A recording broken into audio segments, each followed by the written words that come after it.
নমস্কার। আজকে আমার অতিথি সিপিআইএম এর তরুণ নেতা, রাজ্য কমিটির সদস্য শতরূপ ঘোষ। আর আজকের দিনটা শতরূপের কাছে বিশেষভাবে স্মরণীয়, কারণ ওর বিয়ের 1 বছর হচ্ছে 4 ডিসেম্বর। আমার সঙ্গে স্টুডিওতে আছে। তো বিবাহ বার্ষিকী, কিন্তু ও রাজনীতি করা ছেলে, রাজনীতি তো রক্তে। তা যে পারিবারিক অনুষ্ঠান যাই থাকুক না কেন, সেটাও অগ্রাধিকার, কিন্তু রাজনীতি বোধহয় তার থেকেও বেশি অগ্রাধিকার। 2011 সালে ও যখন নির্বাচনে দাঁড়িয়েছিল তখন সবে বোধহয় 25।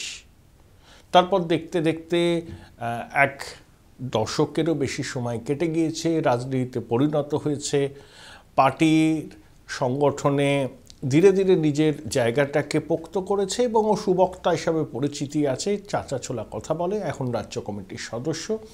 আমি প্রথমেই শতরূপকে যেটা জিজ্ঞাসা করি যে প্রথম বছর বিয়ের, এটা একদম ব্যক্তিগত প্রশ্ন হলেও রাজনীতি তো ঠিক আছে, এটাও একটা নতুন ইনিংস, রাজনীতির ইনিংস তোমার হয়তো প্রায় 1.5 দশকের, আর বিবাহিত জীবনের 1 বছর। দুটোর মধ্যে সামঞ্জস্য করে চলতে কেমন লাগছে? না, আমার অ্যাডজাস্টমেন্টের ব্যাপার থাকে। আসলে আমার সক্রিয়ভাবে রাজনীতি করা যত বছরের, আমার এবং পহেলির সক্রিয় বন্ধুত্ব, প্রেম যাই বলো না কেন, মোটামুটি অত বছরেরই বা তার থেকে 2-1 বছর কম। তো আমরা সে কলেজের সময়কার, পহেলি আমার কলেজে জুনিয়র ছিল, সুতরাং আমাদের বন্ধুত্ব বা পরিচয়ও এত বছরের যে দুটো আর নতুন করে গত 1 বছরে ব্যালেন্স করতে হয়েছে এমন নয়, এটা বরাবরই ব্যালেন্সড। মানে প্রথম থেকেই তোমাদের দুজনের কাজের পরিধি, হ্যাঁ, এবং পছন্দ অপছন্দ, রাজনীতির পরিধি। পহেলিও আমাদের পার্টির সদস্য, সুতরাং এটা আমাদের আমরা একসাথে সেবাই করেছি, একসাথে পার্টি করি, সুতরাং মানে ও এখনো সদস্য পার্টি। এবার যেটা আমার মতো সর্বক্ষণের কর্মী নয়, কিন্তু পার্টি সদস্য। আমার যেটা প্রশ্ন শতরূপ, তোমার মতো সুবক্তা, বয়সে নবীন, আমি আদর্শগত টানে রাজনীতি করাকে ব্যক্তিগতভাবে সম্মান করি, কারণ আমার পরিবারের সবাই বামপন্থী রাজনীতির সঙ্গে যুক্ত ছিলেন। বাবা তো প্রয়াত হয়েছেন, আমার দিদিও আছেন। কিন্তু রিয়েল পলিটিক্স আর মতাদর্শ দুটো যদি মেলে তাহলে হয় সব থেকে ভালো। কিন্তু মতাদর্শকে তুমি আঁকড়ে ধরলে, আর যাদের জন্য রাজনীতি করা তারা সেই মতাদর্শকে পরিত্যাগ করলো, তাহলে কি সময়ের দাবির থেকে নিজেকে মুখ ঘুরিয়ে রাখা, অস্বীকার করা সময়ের দাবিকে? না, রিয়েল পলিটিক্স আর মতাদর্শ বলতে আমি বলছি মতাদর্শটা আনরিয়েল কেন? এটা যদি দেখো, মাও জমানার অনেক কিছু ইয়াংসির জলে ভাসিয়ে দিয়েছিল চীনের নয়া প্রজন্মের নেতারা, কিন্তু দুর্ভাগ্যের বিষয় ভারতবর্ষের বামপন্থী আন্দোলনের এখনও কিছু স্টিরিওটাইপ কথাবার্তা আছে, যুগের সঙ্গে নিজেদের মেলাতে পারেনি। সেই জন্য সিপিএম, সিপিআই, অবিভক্ত কমিউনিস্ট আন্দোলন তো অনেকদিন ধরে ভারতবর্ষে আছে, 2-3টে স্টেটের বাইরে তারা বিকশিত হতে পারেনি। উল্টো থেকে বিজেপিকে দেখো, 80 সালে তৈরি দলটা, আর আজকে 43 বছর হলো, 303 জন সাংসদ, 10 বছর হতে চলেছে এককভাবে সরকার করেছে, মোদিজির আগে অটলজিও করেছেন। তাহলে মানুষের চিন্তাধারা মানুষকে চাইছে, সেটা বুঝে নিজেদের রণকৌশল তৈরি করা, এটাই একটা রাজনৈতিক দলের উচিত। 80 সালে বিজেপি তো, হ্যাঁ সেটা 100 বার, এবং সেখানে যদি আমাদের কোনো খামতি থেকে গিয়ে থাকে সে তো 100 বার কাটিয়ে উঠতে হবে। কিন্তু আমি দুটো জিনিস বোঝার চেষ্টা করছি। এক, চায়না যদি বলা হলো যে সত্যি মাওয়ের অনেক কিছু পরবর্তীকালে লিনবিয়াওয়ের চায়নায় বা জিনপিংয়ের চায়নায় হয়তো সেটা অনেক কিছু রিফর্মড হয়েছে, অনেক কিছু নতুন করা হয়েছে। কারণ চোখের সামনে দেখতে পাচ্ছি না আমরা, বাজপেয়ীরও অনেক কিছু নরেন্দ্র মোদী গঙ্গা জলে ভাসিয়ে দিয়েছেন। এবং আমি বলছি বাজপেয়ীর গোটা রাজনৈতিক জীবনে বা আদর্শে আমি ভালো প্রশংসা করার মতো জিনিস খুব কম খুঁজে পাই, তাও যদি 2-1টা খুঁজে বার করা যায়, তার মধ্যে অনেক কিছু দেখছি না যে ওগুলো গঙ্গায় বিসর্জন দেওয়া হয়ে গেছে। আমি একটা উদাহরণ দিচ্ছি, এখন তোমার সামনে আমি ইউটিউব খুলে দেখাতে পারি, 97-এ যখন ওই অনাস্থা ভোটে কয়েকটা ভোটের জন্য বাজপেয়ী সরকার পড়ে গেল, রজত কাপুর একটা ইন্টারভিউতে সেই সময় ওই আপকি আদালতে বাজপেয়ীকে জিজ্ঞেস করছেন যে আপনি তো ওই মাত্র কয়েকজন, তুমি বলতে পারবে, আমার এক্সাক্ট সংখ্যাটা মনে নেই, খুব সামান্য বোধ হয় 3-4 জন এমপি এদিক ওদিক হলেই ওনার সরকার থেকে যেত, যে 1 ভোটে হয়েছে। আচ্ছা 1 ভোটে জয়ললিতা বলছে যে আপনি তো একজনকে তাহলে একটু আপনার দিকে ঘুরিয়ে নিতে পারলেই তো হয়ে যেত এইটা। বাজপেয়ী উত্তরে বলছেন যে আমরা রাজনীতি করি একটা আদর্শের জন্য, যে আমার চিন্তাকে সমর্থন করে জনগণের রায় নিয়ে আমাকে সমর্থন করবে, আমি তাকে নিয়ে সরকার তৈরি করব, না হলে আমি বিরোধী আসনে বসবো। কিন্তু যদি অন্য দল থেকে নির্বাচিত কাউকে ভাঙিয়ে এনে আমাকে আমার সরকার করতে হয়, ওই দিনে আমি তার থেকে বরং মৃত্যুবরণ করা পছন্দ করব। আর মোদি অমিত শাহকে তোমরা কেন চাণক্য বলো? তার কারণটা হচ্ছে মধ্যপ্রদেশে কংগ্রেস জেতার পরও ওরা এমএলএ ভাঙিয়ে এনে সরকার তৈরি করতে পারে বলে তো, গোয়াতে মণিপুরে অন্য দলের লোক ভাঙিয়ে সরকার তৈরি করতে পারে বলে তো অমিত শাহ তোমাদের আইকন এখন। তোমাদের বলতে আমি তোমার কাছে ব্যক্তিগত বলছি না, মিডিয়ার চোখে আইকন সেই কারণে তো। গোটা বিজেপি চলছে তৃণমূলের ডাস্টবিন থেকে কতগুলো আস্তাকুরকে কুড়িয়ে এনে পশ্চিমবাংলায়। অন্য দল থেকে জেতা এমএলএ তারা হচ্ছে বিজেপির নেতা, অন্য দল থেকে জেতা এমপি তারা বিজেপির নেতা। তো এই আস্তাকুরবাজির রাজনীতি, আমি বলছি বাজপেয়ীর অনেক কিছুকে আমরা সমর্থন করি না কমিউনিস্ট হিসেবে, বেশিরভাগ জিনিসকেই করি না, কিন্তু আমি বলছি বাজপেয়ীর রাজনীতির মধ্যেও যদি সত্যি সত্যি মানে যাকে বলে রাজধর্ম, যাকে বলে আদর্শ নীতি সত্যতা বলে যদি কিছু থেকে থাকে, তার কোনো কিছু দেখছি মোদির মধ্যে। আমি মমতা বন্দ্যোপাধ্যায়ের মতো ওই রাজনীতি করছি না যে বাজপেয়ী ভালো আডবাণী খারাপ। 38% ভোট পেয়েছে বিধানসভায়, যে দলটা গণতন্ত্রে মানুষের রায় শেষ কথা বলে।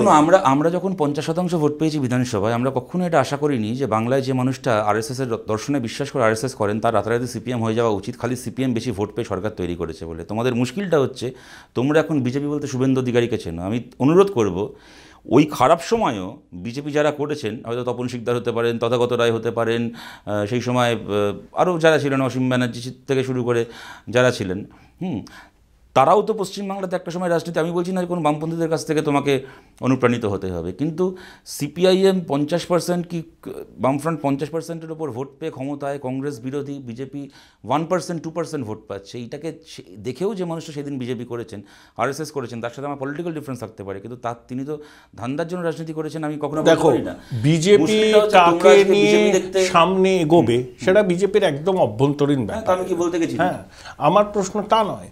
আমার প্রশ্নটা হচ্ছে মানুষ যখন একটা দলকে সমর্থন করে, হ্যাঁ, মানুষ তো আর বোকা নয়, মানুষ ভুল করে না, তখন নিশ্চয়ই কিছুর উপর নির্ভর করে সমর্থন। আর বামপন্থীদেরকে যে 10%, 12%, 15% কি গত পঞ্চায়েতে 21% ভোট যারা ভোট দিয়েছেন, ওগুলো কি মানুষ নয়, ছাগল? আমি তো বলছি এত ভোট কমছে কেন? না, তারা ভোট বাড়ছে না, আমি বলছি যে ভোট তো আমি এখন তো দেখতে পাচ্ছি বিজেপির ভোট কমছে। মানে এবার দেখো, আমি তো দেখতে পাচ্ছি যে 2004-এর লোকসভার পর থেকে বামপন্থীদের ভোট প্রতি বছর কমছিল। মানে 2006-এ কমেছিল ভোট 4-এর তুলনায়, তখন আমাদের জয়ের আসনটা এত বড় বেশি ছিল 235টা, সেই ঔজ্জ্বল্যে ঢাকা পড়ে গেছিলো যে আমাদের সামান্য শতাংশ হলেও ভোট কমেছে।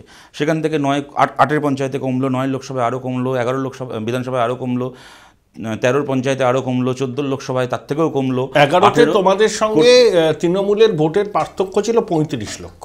হ্যাঁ, খুবই সামান্য। 35 লক্ষটা 11-এ না, 2009 ছিল ওটা। না, গৌতম দা ওটা 2009 কথা বলতেন গৌতম দা, যেটা যে কারণে বলতেন যে আমরা যদি 15 লক্ষ মানুষকে ইয়ে করতে পারি। 2009-এ আমরা পেয়েছিলাম খুব সম্ভবত 1,90,00,000 ভোট, তৃণমূল পেয়েছিল 2,25,00,000 ভোট, 35 লাখ ভোটের পার্থক্য ছিল, যেটা গৌতম দা বলতেন। ঠিকই, খুবই ন্যারো মার্জিন ছিল। আরে বিজেপি তো 29% ভোট পেয়ে 2014-এ সরকার বানিয়েছে, আর আমরা পশ্চিমবাংলায় 41% ভোট পেয়ে বিজেপি 2014-এ 29% ভোট পেয়েছে, 2019-এ পেয়েছে সর্বভারতীয় 38%। তুমি যেটা বলছো আমি আর বিজেপি দক্ষিণ ভারতে কিন্তু সেভাবে বিন্ধ্য পর্বতের দক্ষিণে যেতে পারে। আমি তার সাথে আমি কনফ্লিক্ট করছি না, আমি অন্য কথা বলছি। আমি তোমায় বলছি যে বিজেপি 29% ভোট পেয়ে 14-এ তো সরকার বানিয়েছে, তো ঘটনা সেই 14-এ আমরা 41% ভোট পেয়ে, সেই 2011-এ 41% ভোট পেয়ে পশ্চিমবাংলায় হেরে যাই। আমি 43% ভোট পেয়েছিলাম কসবায়, হেরে যাই। এটা হতে পারে, মাল্টিপার্টি ডেমোক্রেসিতে হতেই পারে, এটা তো না হওয়ার কিছু নেই। এবার কথাটা হচ্ছে, আমি যেটা বলছিলাম যে 2019 পর্যন্ত আমাদের ভোট টানা কমেছে 2004-এর পর থেকে, এটা নতুন কিছু বলছে না।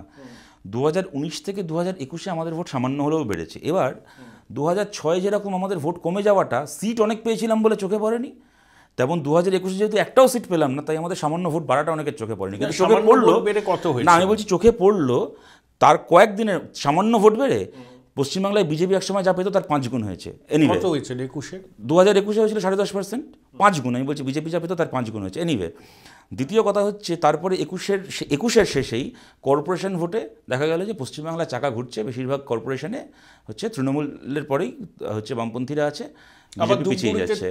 হ্যাঁ, ধূপগুড়িতে তৃতীয় হয়েছে, আবার বালিগঞ্জে বা ইলেকশনে বিজেপির জমানত বাজেয়াপ্ত হয়ে গেছে। ওগুলো ছাড়ো অর্ঘ্য আছে, তুমি 4টে নাম বললে আমি 10টা নাম বলতে পারি, তার প্রতিযোগিতা হচ্ছে না। মানুষের বিশ্বাসযোগ্যতা তার কারণটা হচ্ছে যে 100 বার পুরোটা তো মূল। শোনো, 7% থেকে 21.5% হয়েছি, যে 14% মানুষের নতুন করে সমর্থন পেয়ে, এই 14%কে তোমাদের গরু ছাগল মনে হতে পারে, আমাদের থেকে মানুষই মনে হয়। এবং সেই কারণেই জানি যদি 7টা 21 হতে পারে, 21টা 31, 31টা 41, 41টা 51 হতে পারে, সেই কঠিন রাস্তাটা শতবর্ষ, সেই না শতবর্ষ হতে পারে, 1000 বছরও হতে পারে, কিন্তু এগুলো ভাবের ঘরে চুরি করা না, সংসদীয় রাজনীতি করছো, ভাবের ঘরে চুরি করতে পারি। 100 বছর পরে তুমি শোনো অর্কদা, 42% হবে। অর্কদা, ভাবের ঘরে চুরি করতে পারি, কিন্তু শুভেন্দুর মতো সুদীপ্ত সেনের ঘরে গিয়ে চুরি করবো না। প্রমাণ দেখাও। ক্যামেরার সামনে শোনো, সে তো ববি হাকিমও নিয়েছে প্রমাণ, তো বিজেপি হ্যাঁ নিয়েছে, কারণও নিয়েছে। চোর তো ববি হাকিম, চোর ববি হাকিম, শোভন চ্যাটার্জি চোর, শুভেন্দুও চোর। তোমাদের মুশকিলটা হচ্ছে যে লোকটার টাকা খাওয়ার ভিডিও বিজেপির পার্টি অফিসে চালানো হয়েছে, আজকে সে বিজেপির পশ্চিমবাংলা ইউনিটের বাবা হয়ে গেছে বলে তাকে বাদ দিয়ে বাকিদেরকে নিয়ে কথা বলা হয়। একটা ভার্সন আছে, অভিষেক বন্দ্যোপাধ্যায়, এখন বলছে অভিষেক বন্দ্যোপাধ্যায়টাকে সাজিয়েছে। হ্যাঁ, তো আর আমাকে যদি তুমি এখন সাজিয়ে এই ঘরটায় বসিয়ে রেখে সাধুটু বেনাও, 10 লাখ টাকা ঘুষ দিচ্ছে, আমি ঘুষটা পকেটে নিয়ে চলে যাবো, তুমি আমার সাজিয়ে দিলে, আমি খুব সাধু? তাহলে 1956 শোনো অর্কদা, আমরা ক্ষমতায় না থাকতে পারি, আমি কথাটা শেষ করি, কথাটা শেষ, আমার কথায় না, 1956 আমার কথায় না, আমার কথায় নয়, আমার কথায় না, 1956। আরে এইসব কথার কোনো মানে আছে? তাহলে অভিষেক আজকে বলতে পারে আমি যদি চোর হই, ডায়মন্ড হারবারে আমি এত মার্জিনে জিততে পারতাম না। আজকে বামফ্রন্টপন্থীরা আমরা বলতে পারি যে আমাদের নামে যদি শাহীবাড়ি থেকে শুরু করে মরিচঝাপি থেকে শুরু করে একটা অভিযোগ সত্যি হয়, তাহলে 7টা বিধানসভা কথাগুলো নিচ্ছে না। আমরা এক এক করে কথা বলি, আমরা এক এক করে কথা বলি, তাহলে দুজনের পক্ষেই ভালো হবে। আমি এই কারণে বলছি, তুমি যেগুলো বলছো তুমিও খুব ভালো করে জানো, এগুলো একটাও যুক্তি নয়। 1956 ভোটে শুভেন্দু অধিকারীর জেতাটা যদি শুভেন্দু অধিকারীকে যাবতীয় অভিযোগ থেকে এক্সঅনারেট করে, সেক্ষেত্রে আজকে যদি মানে 1 লাখ ভোটে উদয়ন গুহ জিতেছে ওই বাই ইলেকশনে, তবে কি উদয়ন গুহ সাধু হয়ে গেল? ওখানে উদয়ন গুহ সন্ত্রাস করেনি, খুন করেনি, বিজেপি কর্মীদেরকে খুন করেনি, এটা কি মিথ্যে হয়ে গেল? আর যদি উদয়ন গুহ তোমার সামনে দাঁড়িয়ে নির্লজ্জের মতো বলে যে আমি 1 লাখ ভোটে বিধানসভায় জিতেছি, বাই ইলেকশনে জিতেছি, অর্থাৎ আমার বিরুদ্ধে যা যা বলেছে বিজেপি সব অভিযোগ মিথ্যা, তুমি মানবে? আমি শুভেন্দুকে এক্সোনারেটও করছি না, ববি হাকিমকে এক্সোনারেট করছি না, এটা তোমার আমার বক্তব্য না। আমি তোমায় বলছি, একটা লোকের টাকা খাওয়ার ভিডিও বিজেপির পার্টি অফিসে চালিয়ে দেখানো হয়েছিল। তুমি আজকে যে কথাগুলো বলছো, একটা ভার্সনে সেদিন বিজেপি বলেনি।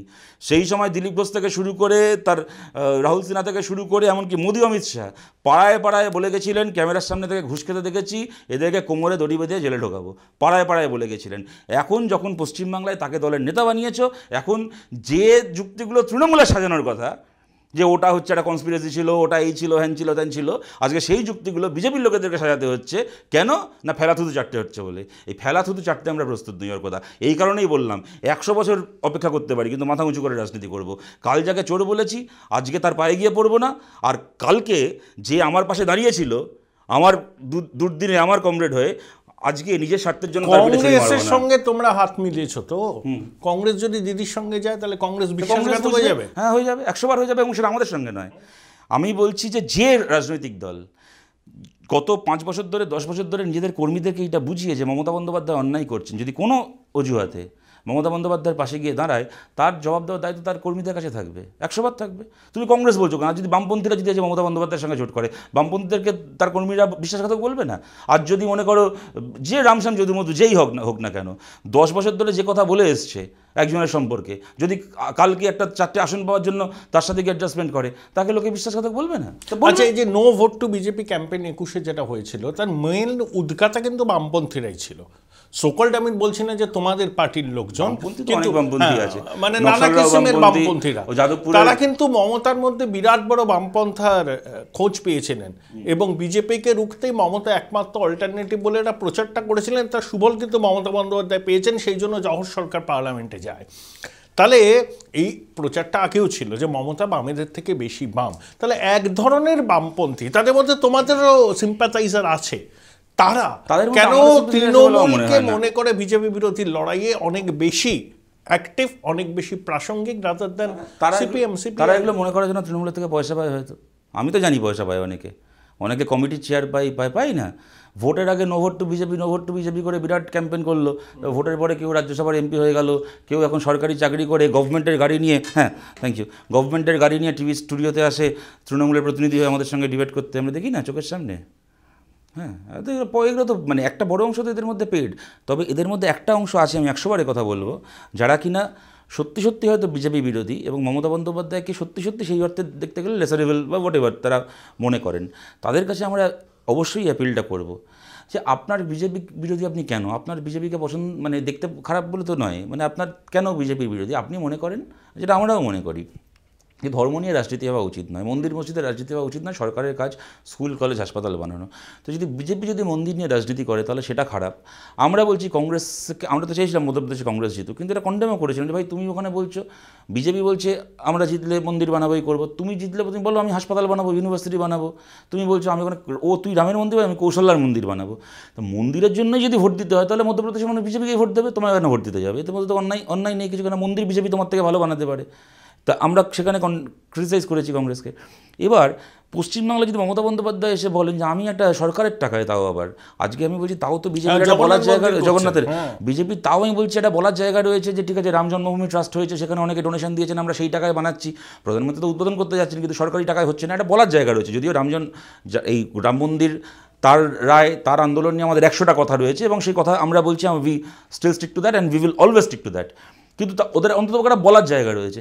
সরকারের টাকায় ওখানে মন্দির বানাচ্ছ মমতা বন্দ্যোপাধ্যায়, তারপরে আপনারা যদি বলেন যে এই মমতা বন্দ্যোপাধ্যায় হচ্ছে বিকল্প বিজেপির, আরে একজন নেত্রী মঞ্চে দাঁড়িয়ে আরএসএসের কাছে দয়া ভিক্ষা করছেন যে আরএসএসকে আমার খুব ভালো লাগে, ওরা ধর্মকর্ম করে, ওদের সাথে আমার কোনো বিরোধ নেই, আরএসএসকে বলছি আপনি বিজেপিকে সামলান, তার মানে আপনাদের ধর্ম করতে এখানে কোনো অসুবিধা হবে না। তার মানেটা কি?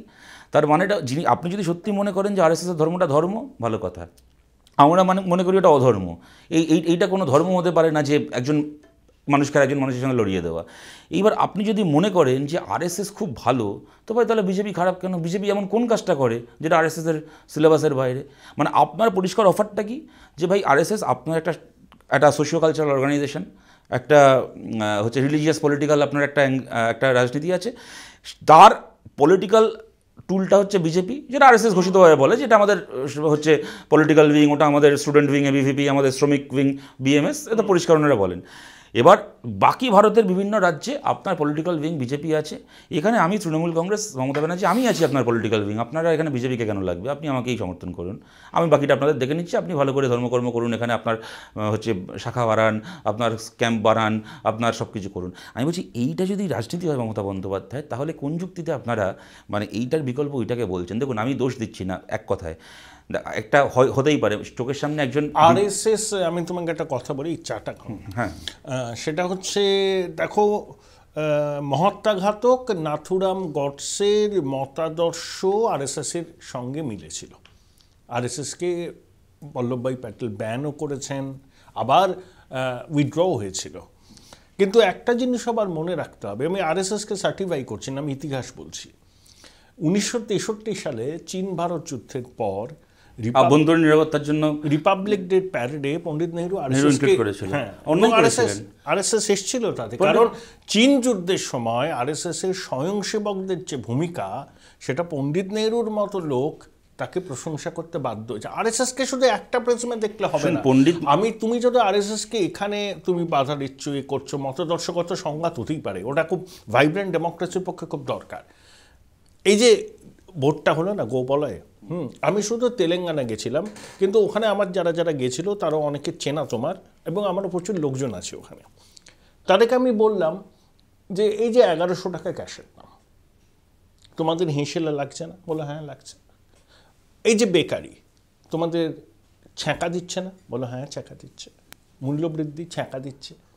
তারপরে বলছে ওরা আসলে পরে সন্ত্রাসবাদীরা মাথাচাড়া দেবে, ওরা আসলে পরে একটা বিশেষ সম্প্রদায় উৎসাহিত হবে, হিন্দুত্ব আমাদের আস্থার প্রতীক, আমরা ওটাকে অনেক বেশি আমার মনে হয় তোমাকে যারা এটা বলেছেন তারা তোমাকে চিনতে পেরে ভুল বলেছেন। তার কারণটা হচ্ছে আলটিমেটলি তো তেলেঙ্গানার রেজাল্ট তাই হলো না। তেলেঙ্গানা না, তুমি তো বলে আমি তেলেঙ্গানা গেছিলাম, শুধু গেছিলে, হ্যাঁ আমি গোবলয়ের কথা বলছি।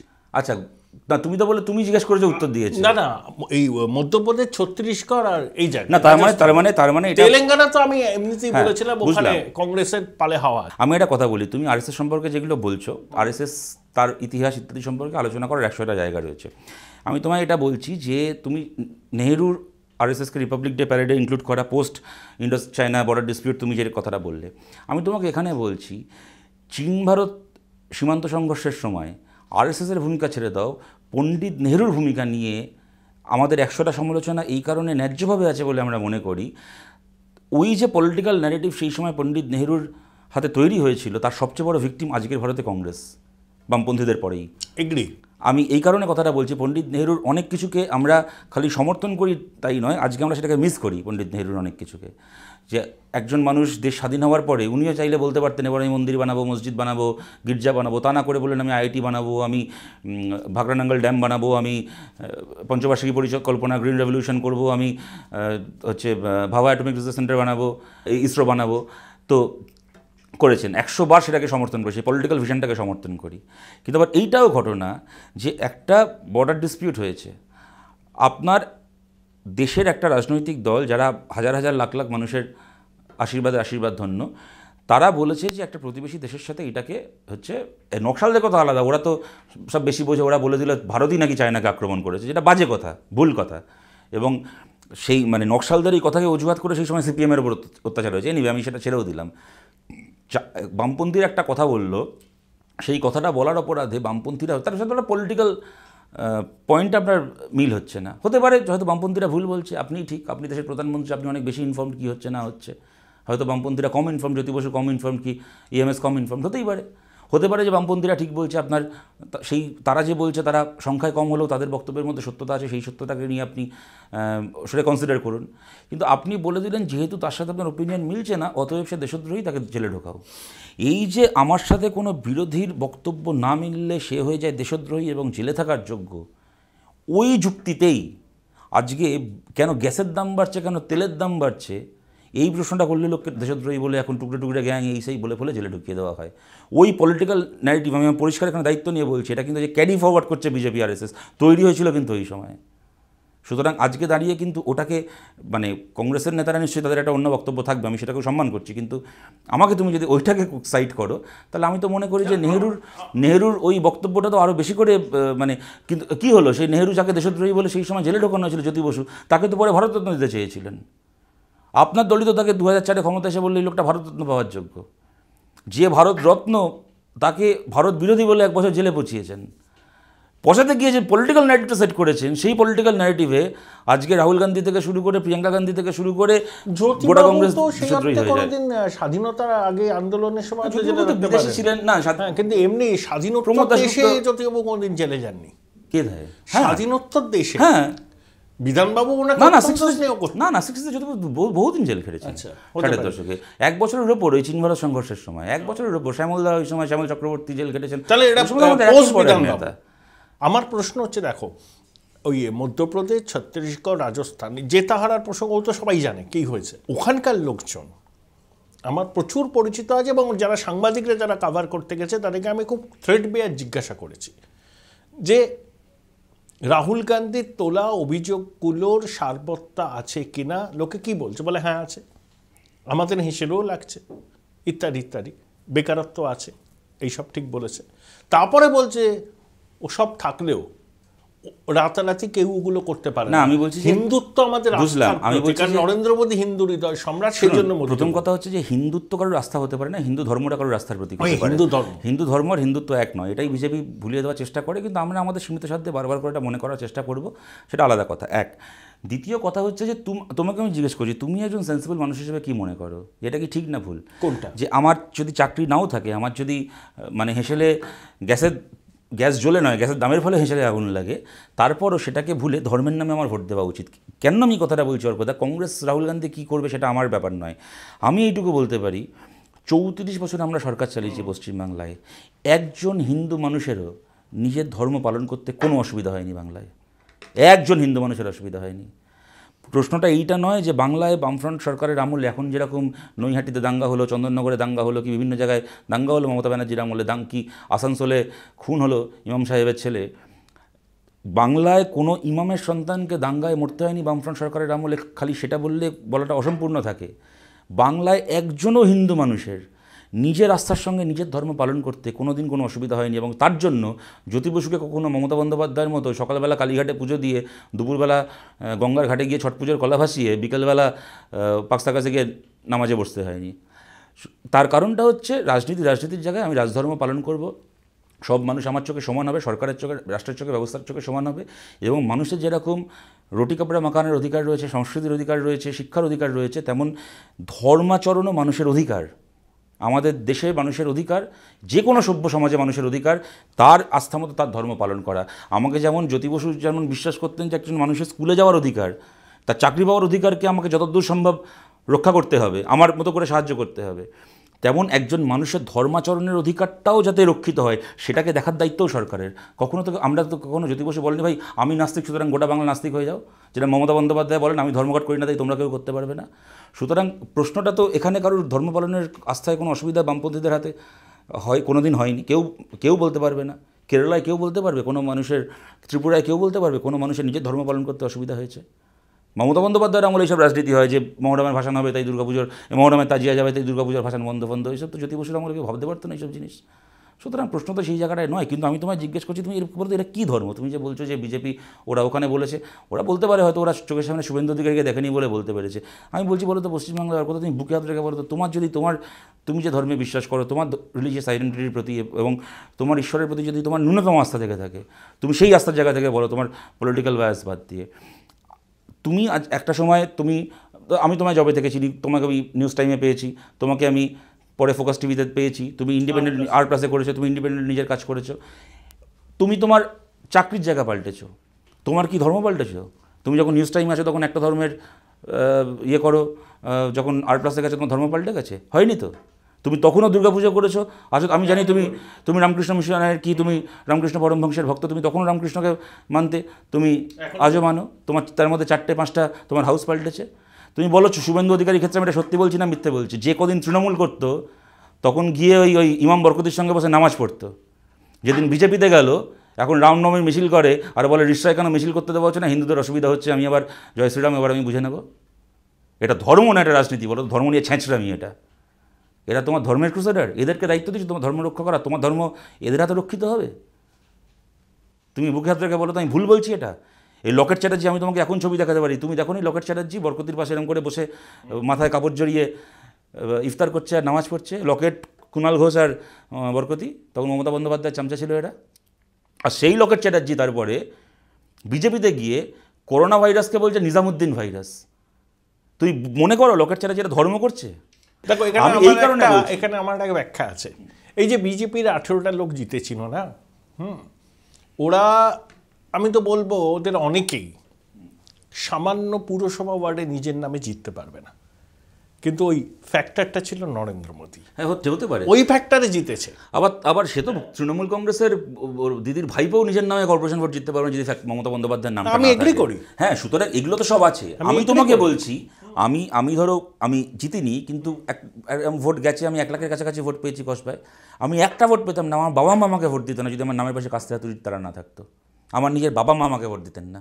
আমি তো সেই জন্যই বলছি আমাদের মতো ইয়াং ছেলে যে আমি তোমার কথা বলছি সম্পৃক্ত, আমি যদি অন্য কোনো দলের প্রার্থী হতাম তাহলে আমার বাবা মা আমার বিরুদ্ধে ভোট দিতেন ওই কসবাতেই। এক জায়গায় নিজের ছেলের নাম থাকতো, পাশে অন্য কোনো দলের সিম্বল, অন্য কারোর নাম এবং কাস্তে হাতুড়ি তারা।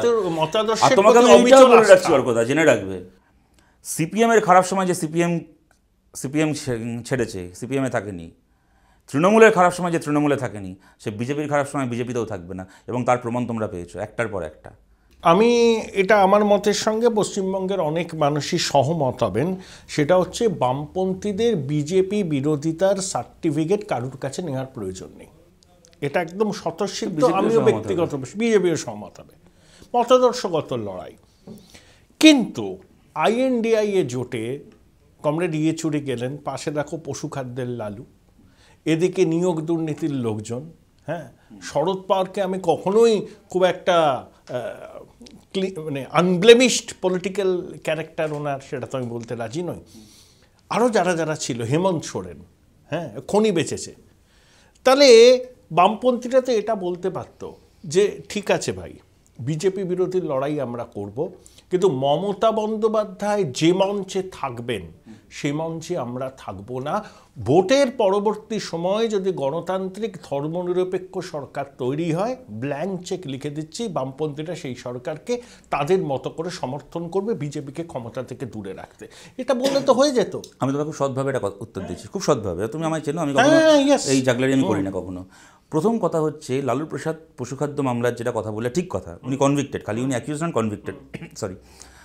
লালু প্রসাদের বিরুদ্ধে মামলাটা সীতারাম ইয়েচুরির দলের কেউ করেনি। অন্য লোক অভিযোগ করেছে, ট্রায়াল হয়েছে, কনভিক্টেড হয়েছে। তো ওনার সাথে কংগ্রেসেরও এক নেতা ওখানকার কাশীনাথ মিশ্র নাকি জগন্নাথ মিশ্র উনি হয়েছে, এনিওয়ে সেটা তো আমরা সবাই জানি হলো। এবার আমি তোমায় বলছি, যেদিন ইন্ডিয়া জোটের এই বৈঠকটা হচ্ছে ব্যাঙ্গালোরে, ওই দিন ওই সময়ই 4.5 বছর পরে দিল্লির অশোকা হোটেলে ইন্ডিয়া জোটেরও বৈঠক হলো। নরেন্দ্র মোদী করলেন। এখানে বোধহয় 26টা না 24টা দল ছিল, উনি বললেন আমার 36টা দল আছে, ভালো কথা। এবার সেই বৈঠকে কোন দল ছিল? অনেক দলের মধ্যে AIDMK, যার নেত্রী জয়ললিতা, তিনিও অ্যাকিউজড হন, তিনি কনভিক্টেড। লালুর সাথে তফাৎটা কি? সীতারাম ইয়েচুরির দলের কারোর অভিযোগে লালু কনভিক্টেড হননি, জয়ললিতা কনভিক্টেড হয়েছেন কার অভিযোগে? বিজেপির নেতা সুব্রমণিয়ন স্বামীর করা মামলার ভিত্তিতে জয়ললিতা কনভিক্টেড। মোদির দলের MP যার বিরুদ্ধে অভিযোগ করে তাকে কনভিক্ট করে জেলে পাঠিয়েছে, কনভিক্ট করে, মোদি তার সাথে বসে ইন্ডিয়ার মিটিং করছেন। তারপর জবাব দিতে হবে আমাদেরকে, আমরা কেন ছিলাম। আমার কথা, Join Indian Institute of Hotel Management now. Right choice, right decision. BJP বিরোধী যে কোনো মঞ্চে আমরা চিরকাল থেকেছি, আমাদের ওখানে যাওয়াটা কোনো ইভেন্ট নয়। মমতা বন্দ্যোপাধ্যায় বিজেপি সরকারে থেকেছেন, ওনার যাওয়াটা ইভেন্ট। আমি খুব সৎভাবে তোমায় বলছি, নীতিশ কুমারের যাওয়াটা ওখানে একটা ইভেন্ট। কি এরকম আরও অনেকের কথা বলতে পারে, তুমিও জানো, যারা বিজেপির সঙ্গে ঘর করেছেন। আমি তোমায় বলছি যেটা আমি বলছিলাম, দেখো সোজা কথা, আজ যদি ভারতে আমাদের 40 জন MP থাকতো, আজ যদি পশ্চিমবাংলা থেকে আমাদের 25 জন MP থাকতো, কেরালা থেকে 12 জন MP থাকতো, ত্রিপুরা থেকে 1-2 জন MP থাকতো, সব মিলে আমাদের যদি আজ 30-35 জন MP থাকতো, আমাদের পশ্চিমবাংলায় 25-26 জন MP থাকা মানেই হতো যে তৃণমূলের MP তখন 10-12 এগিয়ে ঠেকতো, ওদের সংখ্যাটা কমতো। তা 35 জন MP সহ CPM ইন্ডিয়া জোটের বাকি দলগুলোকে এই কন্ডিশন দিতে পারতো যে ভাই ওরা থাকলে আমরা থাকবো না, মমতা বন্দ্যোপাধ্যায় আছে অতএব আমরা থাকবো না। সংখ্যার নিয়মেই তখন লোকে বলতো তাহলে তোমাদের থাকতে হবে না, তোমরা যাও। আজকে এই কন্ডিশন দেওয়ার ক্ষমতা CPM-এর হাতে নেই। আমি খুব সৎভাবে তোমায় কথাটা বলছি, ঠিক? যদি কালকে বিভ্রান্তি ছড়ালো তো, দায়িত্ব আমাদের, এবং ছড়ার থেকে বড় কথা ছড়ানো হলো। এবং আমি যারা ছড়িয়েছে তাদেরকে আমি দোষ দিচ্ছি না, তারা তাদের তো রাজনীতি করবেই, whatever suits their politics, তারা কেন করবেন? আমি হলে কি আমি করতাম না? সে ঠিক আছে। আমি এইটা বলতে পারি, আজকে যদি বাংলার মানুষ আমাদেরকে সেই যোগ্য মনে করেন, বাংলায় যদি দেখো, আমরা কখনো মমতা ব্যানার্জির মতো বলবো না বাংলায় 42টা আসন পাবো, কি বিজেপির মতো 35টা আসন পেয়ে যাবো। অমিত শাহ বললো আমরা 35টা আসন পাওয়ার পজিশনেও নেই, আমরা 42টা আসন পাওয়ার পজিশনে নেই। কিন্তু বাংলার মানুষ যদি আমাদেরকে একটা ভালো সংখ্যার আসন এখান থেকে জেতান, অটোমেটিক্যালি তৃণমূলের সংখ্যা কমবে। তারপরে কেরালা আছে, তামিলনাড়ু আছে, ত্রিপুরায় জোট করে লড়াই হবে, একটা সিট আমরা, একটা সিট কংগ্রেস লড়বে, ওদিকে তার রাজস্থান আছে, যদি ঠিক করে ওখানে জোট ওয়ার্কআউট করে, একটা ভালো সংখ্যা নিয়ে যদি আমরা দাঁড়াতে পারি। CPIM তোমরা খুব ভালো করে জানো যে CPIM যেমন কোনোদিন বিজেপির সঙ্গে কোনো সরকারে যাবে না, তেমন তৃণমূলের সঙ্গেও কোনো সরকারে যাবে না। আমাদের দল উঠে যাবে তৃণমূলের সঙ্গে সরকারে, এবং দল উঠে যাওয়ার ব্যাপার না। তৃণমূলের হাতে যে খুন, যে অত্যাচার আমরা ফেস করেছি, তাতে ওদের শেষ না দেখে আমরা ছাড়বো না, কিন্তু এই আমরা মানুষের কাছে অ্যাপিল করছি, আমাদেরকে সেই সংখ্যার জোরটা দিন। সংখ্যার জোর যে কদিন আমাদের সঙ্গে ছিল, দেশের রাজনীতিতে কি অ্যারিথমেটিক হবে? জোট যদি হয়, ISF-ও তো আছে, নওশাদ বলছে ডায়মন্ড হারবারে দাঁড়াবে, নওশাদ খুব প্রমিসিং। হ্যাঁ, নওশাদ প্রমিসিং, ও দেখিয়েছে কীভাবে ও লড়াই করার ওর ক্ষমতা রয়েছে। এবং দেখো, ও একমাত্র দলের না, সেটা তো যারা বলছে তারা বলতে পারবে, কিন্তু নওশাদ যে লড়াই করেছে তৃণমূলের বিরুদ্ধে, আমাদের কোনো সন্দেহ নেই, ও বাঘের বাচ্চার মতো লড়েছে, এই নিয়ে কোনো সন্দেহ নেই। ওর ওপর দেখো, একজন MLA, তার অপরাধ কি? সেখানে নিজের বিধানসভা কেন্দ্রে গেছে, তাই জন্য ছেলেটাকে 40 দিন জেল খাটালো। সুতরাং, এবং তারপরে আমি তোমায় বলছি, মানে দলত্যাগ বিরোধী আইনে পড়বে যারা, তারাও জানে পশ্চিমবাংলার দলত্যাগ বিরোধী আইন কাজ করে না। এখানে তো IPC মানে ইন্ডিয়ান পেনাল কোড না, এখানে IPC মানে ইন্ডিয়ান পিসির কোড, তাই তারা দল পাল্টায়। তবুও একটা দলত্যাগ বিরোধী আইনের সম্ভাবনা আছে বাংলায়। নওশাদ তো দলের একমাত্র MLA, ও যদি তৃণমূলের সঙ্গে চলে যেত, ও দলত্যাগ বিরোধী আইনেও পড়তো না। তারপর ও নিজের মেরুদণ্ড ধরে রেখে এই অত্যাচারের পরে ওর ব্যক্তিগতভাবে ক্যারেক্টার অ্যাসাসিনেশন করলো, নানা রকমভাবে মামলা করে ওকে জেল খাটালো, এইরকম অত্যাচার করলো। একজন MLA তার বিধানসভা কেন্দ্রে গিয়ে স্বাধীনতা দিবসে ভারতের পতাকা তুলতে পারবে না, এটার রাজ্য একটা। তারপরও যে লড়াই করছে, তাতে ও সক্ষম, ও দেখিয়েছে যে ওর ক্যাপাসিটি আছে, ও যেখানে লোক না কেন লড়বে। 2011 থেকে 16 সূর্যদা, 2016 থেকে 21 মান্নান সাহেব, সুজনদা তোমাদের পরিষদীয় দলের নেতা, তারপরে শুভেন্দু। আচ্ছা, এটা তো তুমি মানবে, সূর্যদা আর মান্নান সাহেব এবং সুজনদা, তারা বিরোধী হিসাবে বা বিরোধী দলনেতা হিসাবে যে ভূমিকাটা নিয়েছিলেন, শুভেন্দুর ভূমিকা তার থেকে অনেক বেশি আগ্রাসী, আক্রমণাত্মক, খুব আকর্ষণীয়, এটা বলতে পারি। আকর্ষণীয় কারণে বলছি, হ্যাঁ ঠিক ও চ্যালেঞ্জ করছে আদালতে। আচ্ছা, আমার তো মনে নেই, কয়েকটা ক্ষেত্রে হতে পারে। ধরো সূর্যদা মিটিং করতে চাইছেন, মান্নান সাহেব মিটিং করতে চাইছে, প্রতিবার আদালতের দ্বারস্থ হতে হতো, কিছুতেই অনুমতি দেবে না। একটা দুটো হতে হবে, প্রত্যেক দিন যেখানে শুভেন্দু মিটিং করতে যাবে বলছে দেবো না। শুভেন্দুর সঙ্গে আমাদের তফাৎটা কি? তফাৎটা হচ্ছে এক, সত্যি সূর্যদা বা সুজনদা ওনার মতো গঙ্গা জলের কলসি মাথায় নিয়ে ডান্স বাংলা ডান্স করতে পারেনি বিধানসভায়, এটা একটা আমাদের ব্যর্থতা। উনি মিটিং করতে গেলে বাধা পান, যেটা অন্যায় বাধা। একটা জায়গায় তৃণমূল মিটিং করতে পারবে, সেখানে অন্য কেউ করতে পারবে না, তো কোনো আইন হতে সবাই করতে পারবে, প্রত্যেকবার সেখানে আদালতে চড় খায়, এই নিয়ে কোনো সন্দেহ নেই। আমাদের তফাৎটা কি? উনি আদালতে গিয়ে মিটিং করার অনুমতি নিয়ে এসে মিটিং করেন, সেটা উনি করতেই পারেন। আমরা বলি তুই দিবি না পারমিশন, নিকুচি কুচি তো পারমিশনের ওখানে মিটিং করতে যা করার আছে করে নে। আমাদেরকে ধর্মতলা মোড়ে ভিক্টোরিয়া হাউসের সামনে, যেখানে বিজেপি এখন আদালতের অনুমতি নিয়ে অমিত শাহ মিটিং করলো, ওখানে সেপ্টেম্বর মাসে, গত বছর 20 সেপ্টেম্বর আমরা ওখানে মিটিং করলাম, ডিওয়াইএফআইয়ের ডাকে মীনাক্ষী ছিল, সবাই ছিল। তৃণমূল বললো, পুলিশ বললো ওখানে আমাদের অনুমতি দেবে না। ভালো কথা, বললো পাশের রাস্তাটায় করুন মঞ্চ। পাশের রাস্তায় মঞ্চ করলাম, ওখানে আমাদের 1 লাখ জমায়েত হলো। মঞ্চ থেকে দাঁড়িয়ে মীনাক্ষী বললো যে আমরা বলেছিলাম ওইখানে মিটিংটা করবো, পুলিশ আমাদের ওখানে করতে দেয়নি, আমাদের কোথায় করা উচিত, এখানে করা উচিত নাকি যেখানে চেয়েছিলাম সেখানেই করা উচিত? বলো যেখানে চেয়েছি সেখানে করা উচিত। চেয়েছি সবাই বলো চলুন আমরা ওখানেই মিটিং করবো। সোজা ওখানেই পুলিশ কিন্তু সেদিনকে অদ্ভুত রকম সংযত 1 লাখ লোকের সামনে, তারা কি করবে? সংযত না, তৃণমূল চাইছে তোমরা মিটিং মিছিল করো, চাইলে অনুমতিও পাওয়া যায়, ওইটা তোমাদের ইন্টারপ্রিটেশন। শোনো, তৃণমূল চাইবে সিপিএম আর বিজেপির মধ্যে ভোট স্প্লিট হয়ে যাক, বিজেপি চাইবে সিপিএম আর তৃণমূলের মধ্যে ভোট স্প্লিট হোক, সিপিএম চাইবে বিজেপি তৃণমূলের মধ্যে ভোট স্প্লিট হোক, এগুলো ঠিক আছে, এগুলো তো হবেই, যে কোনো রাজনৈতিক দল চাইবে, সেটা আলাদা কথা। আমি বলছি ওদের যদি চাওয়ার থাকতো আমরা মিটিং করি, তাহলে মিটিং করার পারমিশনটাকে ওরা নাকচ করতো না, দিয়ে দিত পারমিশন, কোনো অসুবিধা ছিল না। শুভেন্দু অধিকারী আদালতের পারমিশন নিয়ে এসে অমিত শাহকে দিয়ে মিটিং করিয়েছেন। আমরা বলেছি 1 লাখ লোক নিয়ে এসি, পুলিশ তোর কী করার আছে কর, আমরা ওখানেই মিটিং করব। পুলিশ ক্যাবলার মতো দাঁড়িয়ে দেখেছে। চলে আসো তুমি এবছর 21শে জুলাই যেখানটায় মমতা বন্দ্যোপাধ্যায় মিটিং করেছেন, 31শে আগস্ট, 40 দিন পরে ওই জায়গায় মিটিং করার জন্য আমাদের অনুমতি দেয়নি, আমরা ওইখানেই মিটিং করেছি। কী করেছে? সেলিমদা ইমানদার নামে মামলা করেছে কলকাতা পুলিশ। এবং কত বড় বেহায়া এরা! 40 দিন আগে যেখানে তৃণমূলের মিটিং হয়েছে, 40 দিন পরে বলেছে এখানে বামফ্রন্ট মিটিং করেছে বলে আমরা করেছে মামলা, আমরা বুঝে নেবো কোর্টে।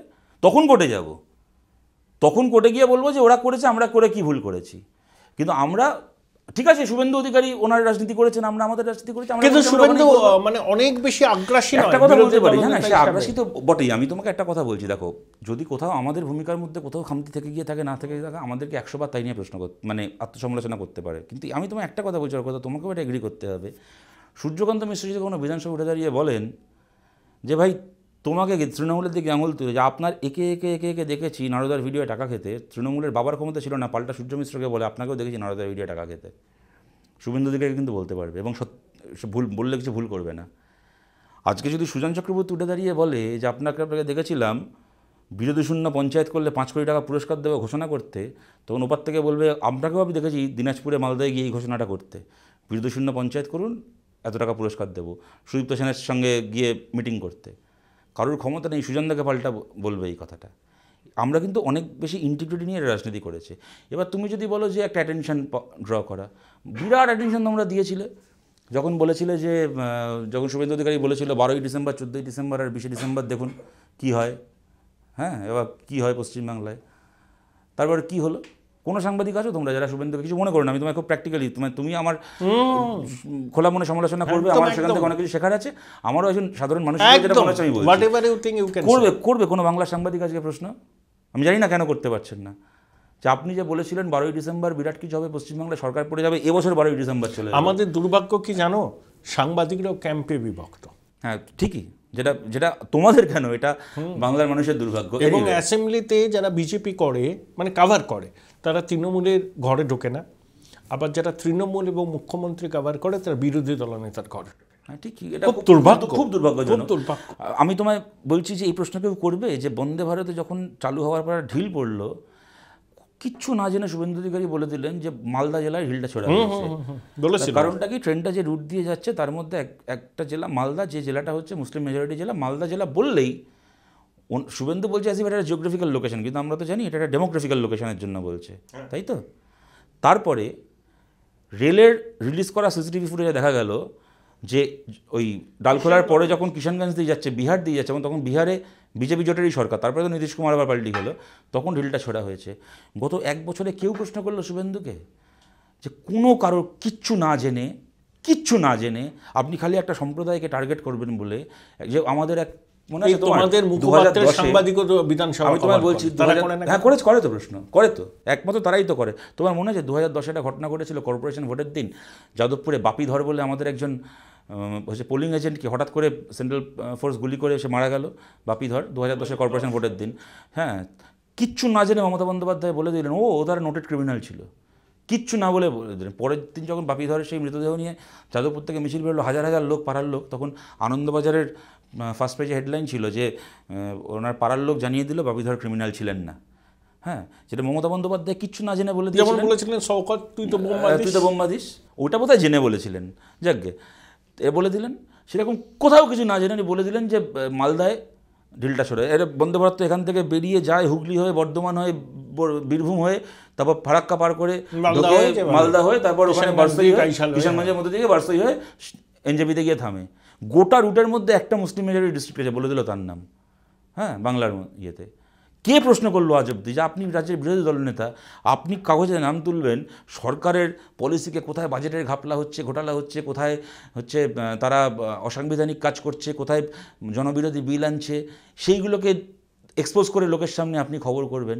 তা না, আপনি কোনো কিছু না জেনে এই জাত ধর্মের রাজনীতি করে দিনের পর দিন কাগজে নাম তুলছেন।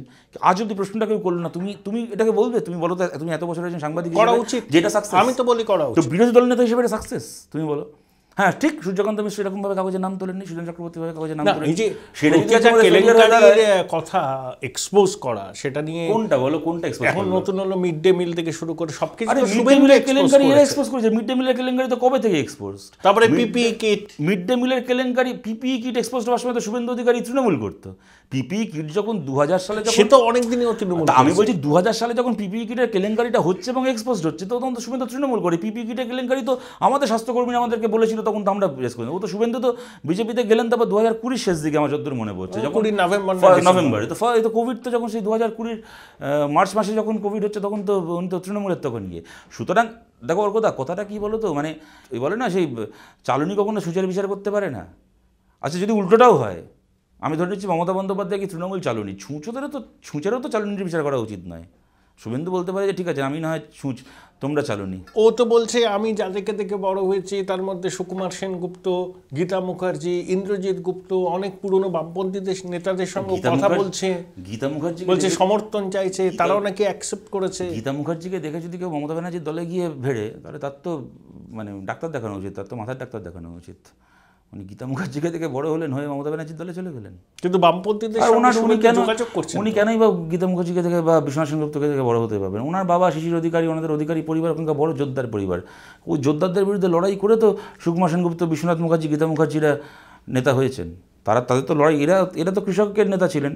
শুভেন্দু যোদ্ধার পরিবারের সন্তান, এবং শুভেন্দু তো মানে আমি যোদ্ধার পরিবারে জন্মানোটা কারোর কোনো অপরাধ নয়, কিন্তু সেই যোদ্ধার পরিবারের রাজনীতিকে যেহেতু সে পরবর্তীকালে ক্যারি করেছে, যোদ্ধারের দলই করেছে, সুতরাং তার সে বলছে ঠিক আছে, এখন নাম, এখন কারোর নাম কেউ মুখে আনবে, কী করতে পারি? লোকে ভগবানের নাম করে কত উল্টোপাল্টা কাজ করছে, আল্লাহর নাম করে কত উল্টোপাল্টা কাজ করছে, এ নয় 4টে মানুষের নাম করে উল্টোপাল্টা কাজ করবে। তো আমার তোমার কলেজের, তোমার ডিপার্টমেন্টে, তোমার ডাইরেক্ট মাস্টারমশাই নয়, তোমার কলেজেরই মাস্টারমশাই, তিনি, তাকে নাকি অভিষেক টিকিট দেবে না দমদম থেকে। অভিষেককে বলছে দেহত্যাগ না করলে এরা পদত্যাগ করে না। এই যে নতুন পুরনো দ্বন্দ্ব, এটা কি পিসি ভাইপোর অভ্যন্তরীণ একটা গটাপ খেলা? অভিষেক কি সিন্ধে হতে পারে? গটাপ খেলা কিনা জানি না, তবে এইটুকু জানি যে অভিষেক যদি সিন্ধে হয় তাহলে অভিষেকের 7 খুন মাফ হয়ে যাবে। যে বিজেপি একদিন ধরে চোর ভাইপো এই সেই বলে গেল, তারা অভিষেককে ওই পার্টি অফিসে অভিষেক বসে থাকবে, ওরা গিয়ে চা করে দেবে অভিষেককে, যেরকম এখন শুভেন্দুকে চা দিতে হয় সেরকমভাবে চা দেবে।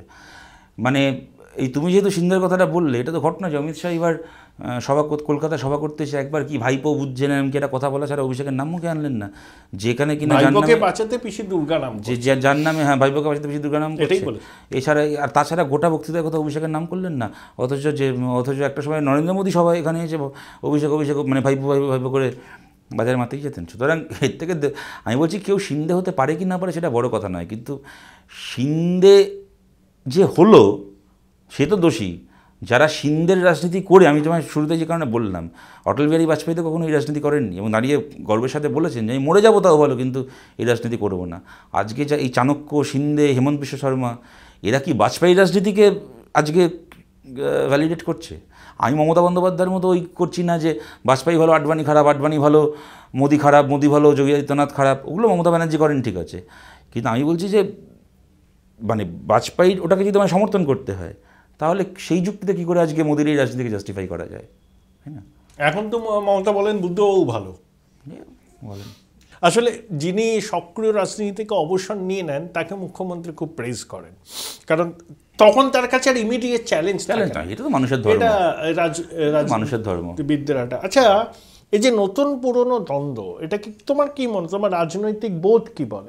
তুমি সিপিএম এর নেতা, আমি সেগুলো বলছি না, একজন সচেতন নাগরিক, একজন ইয়াং ছেলে, কি মনে হয় এটা মমতা অভিষেকের দ্বন্দ্ব নাকি লোক দেখানো? আমি এইটা বুঝি যে বিয়েবাড়িতে একটা বুফেতে খাওয়া হয়, আর যেখানে দেখবে বসিয়ে খাওয়া হয়, পাত পেরে খাওয়ানো হয়, ওখানে সবাই একসাথে খেতে বসে না, ব্যাচ সিস্টেম হয়। একটা ব্যাচ খেতে বসে, খেয়ে উঠে গেলে পরের ব্যাচ খেতে বসে। তৃণমূল নতুন পুরনো রকম, একটা ব্যাচ খেয়েছে উঠে গেছে, পরের ব্যাচ এবার খাবে, চুরির টাকা, গরুর টাকা, কয়লার টাকা, বালির টাকা, সেই ব্যাচ খেয়ে আবার উঠে যাবে, পরের ব্যাচ আবার খেতে বসবে। নতুন তৃণমূল পুরনো তৃণমূল বলে কিছু হয় না। তৃণমূল মানে চোর তৃণমূল। তৃণমূলকে ঢাকিসহ বিসর্জন না দিলে চোর, এবার কে নতুন চোর কে পুরনো চোর এই দিয়ে সাধারণ যার চুরি যাচ্ছে তার কাছে কি যায় আসে বলো? যে আমার বাড়িতে একটা 80 বছরের চোর এসেছিলো না 40 বছরের চোর এসেছিলো, তার চোর তো চোর, তাকে তার পরিশ্রমের সম্পদ চুরি করে নিয়ে চলে গেল। সুতরাং চোরেদের হাত থেকে বাড়ি গিয়ে রক্ষা করতে হবে। অদিতদা একটা কথা বলেছেন যে অভিজিৎ গাঙ্গুলি অবসরের পরে যদি রাজনীতিতে আসেন, মুখ্যমন্ত্রী পদপ্রার্থী করা হয়, তিনি সবার আগে লাইনে দাঁড়িয়ে ভোটটা দেবেন। কিভাবে দেখো বিষয়টাকে? ভালো, উনি বলেছেন ওনার মতামত, আমি কী বলবো? তোমার মতামত কি? আমি দেখো, এটা আমার মনে হয় এই আলোচনাগুলো, আমি অধীর চৌধুরী অত্যন্ত সিনিয়র নেতা, আমি ওনার প্রাজ্ঞতাকে বা ওনার লড়াই যা আছে, আমার তো সেই জায়গা থেকে ওনার বয়সের থেকে বড় কথা, মানে ওনার যা সব মিলিয়ে ওনার যা অভিজ্ঞতা রয়েছে, আমি কখনোই তো সেটাকে আন্ডারমাইন করতে পারি না। তবে আমি একটা জিনিস বুঝি, দেখো, প্রশ্নটা খালি ব্যক্তি জাস্টিস অভিজিৎ গাঙ্গুলির নয়, একাধিকজন বিচারপতি, জাস্টিস অমৃতা সিনহা হতে পারেন, বিশ্বজিৎ বসু হতে পারেন, বা যারাই এখানে আছেন, জয় সেনগুপ্ত আছেন, এনারা যে ভূমিকাটা পালন করছেন, একটা সরকার যাদের কাজ ছিল জাস্টিস ডেলিভার করা, তারা যখন একেবারে চোর দ্বারা পরিচালিত এবং চোরেদের পক্ষে কাজ করলো, তখন এই কয়েকজন জাস্টিস এবং আইনজীবীরা মিলে সত্যি সত্যি বাংলার একটা বড় মানুষকে কিছুটা জাস্টিস দিয়েছেন। কি মানুষ আশা করতে পেরেছে যে সরকার নেই, পুলিশ নেই, তো কিছু একটা ইনস্টিটিউশন আছে, মানে রাস্তায় মিটিং মিছিল আন্দোলন আছে, ঠিক আছে, কিন্তু রাষ্ট্রের একটা ইনস্টিটিউশন অন্ততপক্ষে এখনও অবধি আছে, যেখানে কিনা আমার একটা, মানে যার কাঁধে আমার মাথা রাখার এখনও জায়গা আছে। এবার কী হচ্ছে, তাদের এই পোস্ট রিটায়ারমেন্ট লাইফের রিহ্যাবিলিটেশনের বিষয় নিয়ে যত আলোচনা করা হবে না, তত তৃণমূল যেটা বলার চেষ্টা করছে যে এই লোকগুলো আজকে এই সিদ্ধান্তগুলো নিচ্ছেন, এগুলো আইনসম্মত বা ন্যায়সম্মত বলে নয়, এরা এদের একটা পলিটিক্যাল লক্ষ্য থেকে এই সিদ্ধান্তগুলো নিচ্ছেন। তৃণমূলের এই কথার জোরটাও কিন্তু বাড়বে। হ্যাঁ, আমি কি বোঝাতে চাইছি বুঝতে পারছি? ধরো একজন সুপ্রিম কোর্টের এক চিফ জাস্টিস সারা জীবন কাজ করে রিটায়ার করার আগে শেষ রায়টা দিয়ে গেলেন, ভারতবর্ষের এত বছরের এবং ভারতেরই প্রণীত সংবিধানের সব আন্ডারস্ট্যান্ডিংকে নস্যাৎ করে যে অযোধ্যায় ওই মসজিদের জমিতে মন্দির হবে, দিয়ে ওই শেষ রায়টা দিয়ে রিটায়ার করলেন। 6 মাস পরে সেই বিজেপির রাজ্যসভার এমপি হয়ে গেলেন বিজেপি থেকে। সুতরাং আজকে কিন্তু এটা বলার জায়গা তৈরি হলো, রাইটলি সো, যে আপনার একটা কথা হয়েছিল, আপনার পরবর্তী পলিটিক্যাল রিহ্যাবিলিটেশনটা সেটেলড হয়ে গেছে, আপনি আপনার রায় নয়, ওটা আপনার কাছে একটা রিহ্যাবিলিটেশন প্যাকেজের একটা বিনিময় মূল্য। আমি কখনো এটা চাই না জাস্টিস অভিজিৎ গাঙ্গুলি হন, কি অমৃতা সিনহা হন, কি বিশ্বজিৎ বসু হন, কি জয় সেনগুপ্ত, যারাই হন না কেন, তারা যে ন্যায়টা আজকে করছেন, সেই ন্যায়টার ভেতর এই চোরগুলো কোনো রকম কোনো মানে তার অন্য মানে প্রচার করার সুযোগ পাক। এদের আর সত্যি বলার কিছু নেই। এদের ক্যামেরার সামনে এদের টাকা নিতে দেখেছি, এদের প্রেমিকাদের খাটের তলা থেকে কোটি কোটি টাকা বেরিয়েছে, হাজার হাজার ছেলে মেয়েকে চোখের জলে ভাসিয়ে রাস্তায় বসিয়েছে, এখনো বসে আছে। প্রশ্নটা খালি যারা রাস্তায় বসে তাদের নয়, স্কুলে যে বাচ্চাগুলো ক্লাস করতে যাচ্ছে, তারা তৃণমূলের কাছে পয়সা দিয়ে চাকরি কেনা কিছু অযোগ্য শিক্ষকের কাছে পড়াশোনা করতে বাধ্য হচ্ছে, এদের ক্ষতিটা আরও বেশি।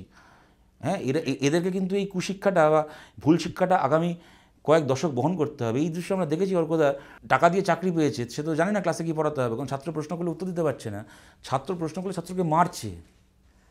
ভাবো তো, আমার বাড়ির একটা বাচ্চা ছেলে কি তোমার বাড়ির একটা বাচ্চা মেয়ে স্কুলে পড়তে যাবে, একটা জিনিস পড়া বুঝতে পারলো না, স্কুল ক্লাসে টিচারকে প্রশ্ন করবে, টিচার তাকে মারবে, আমার বাড়ির বাচ্চাটা মার খেয়ে আসবে, তার দোষটা কি না? সে এমন টিচারকে প্রশ্ন করেছে যে টিচার টাকা দিয়ে চাকরি পেয়েছে, তাই তার কাছে সেই টিচারের কাছে বাচ্চাটার একটা সিলেবাসের প্রশ্নের উত্তর নেই।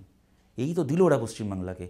তারপরে এই চোরগুলো যখন আর কিচ্ছু বলার নেই, তখন কিছু বিচারপতির চরিত্র হনন করে ওরা একটা অজুহাত খাড়া করতে পাক, আমি চাই না ওদের হাতে এই অজুহাতটা দিতে। তাই আমি এই ধরনের ওই স্পেকুলেটিভ আলোচনাটাকে আমি এই 3 রাজ্যের, আমি তেলেঙ্গানাটাকে বাদ রাখছি, এই গোবলয়ে 3 রাজ্যের নির্বাচনের ফলাফলের পরে মমতা বলেছেন এটা বিজেপির জয় নয়, কংগ্রেসের পরাজয়।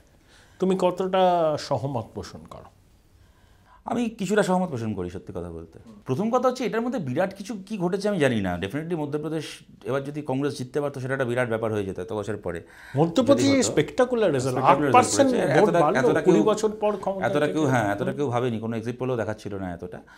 তবে এটাও ঘটনা, এই 5টা রাজ্যের মধ্যে তো আগেরবার বিজেপি 5-0 জিতেছিল, সুতরাং এবার তো 3টেই হেরেছিল। কোনটা হয়েছিল? 2018 মধ্যপ্রদেশে তো তার কদিনের মধ্যে গভর্নমেন্ট করে নিল, এবং লোকসভার পরে, লোকসভার পরে। কিন্তু মধ্যপ্রদেশের ওদের কিন্তু ভোট পার্সেন্টেজ বেশি ছিল কংগ্রেসের থেকে, সিটস পার্সেন্টেজ কংগ্রেসের 4টে না 5টা বেশি ছিল, পরে জ্যোতিরাদিত্য বেরিয়ে গেল, হয়ে গেল মধ্যপ্রদেশ। বাকি এগুলো সবই ওইটা মিজোরামটা ওরা জোট করে কন্ট্রোল করছিল, আর এগুলো তো তেলেঙ্গানা তো কার্যত ওদেরই এই বসছিল, টিআরএস এখন বিআরএস হয়েছে, আর ওদের ছত্তিশগড় ছিল ওদের হাতে, আর রাজস্থানটা রাজস্থানটা আমি ভুল বললাম, ওটা কংগ্রেস জিতেছিল। এইবার কথাটা হচ্ছে যে আমি তোমায় বলছি 2004-এ তোমার খুব ভালো করে মনে আছে, এই 5টা রাজ্যে বিজেপি জিতলো, খালি তাই নয়, এমনভাবে জিতলো যে বাজপেয়ী তখন ইলেকশন এগিয়ে আনলেন 2004-এর লোকসভা ভোট এগিয়ে, ইন্ডিয়া শাইনিং বলে টলে, তারপর বিজেপি পুরো ধুয়ে গেল। সুতরাং এই রাজ্যগুলো থেকে তো তুমি দেখো, আমি একটু আগে হিসাবটা দেখছিলাম, কোথায় চলে গেল, 65টা আছে, 3টে রাজ্য মিলিয়ে 65টা, মানে 65টা যে আছে, আমি তোমায় এই কারণে বলছি, তার মধ্যে তুমি দেখো এই গত লোকসভায় মধ্যপ্রদেশের 29টা আসনের মধ্যে বিজেপি 28টা জিতেছে, রাজস্থানের 25টাতে 25টাই বিজেপি জিতেছে, আর ছত্তিশগড়ের 11টার মধ্যে 9টা বিজেপি জিতেছে। সুতরাং এইগুলো থেকে তো বেশি, মানে প্রায় সব আসন বিজেপি এমনি পেয়ে বসে আছে। সুতরাং এগুলোতে একই স্যাচুরেশন পয়েন্টে পৌঁছে গেছে, হয় একই থাকবে অথবা কিছু হলেও কমবে।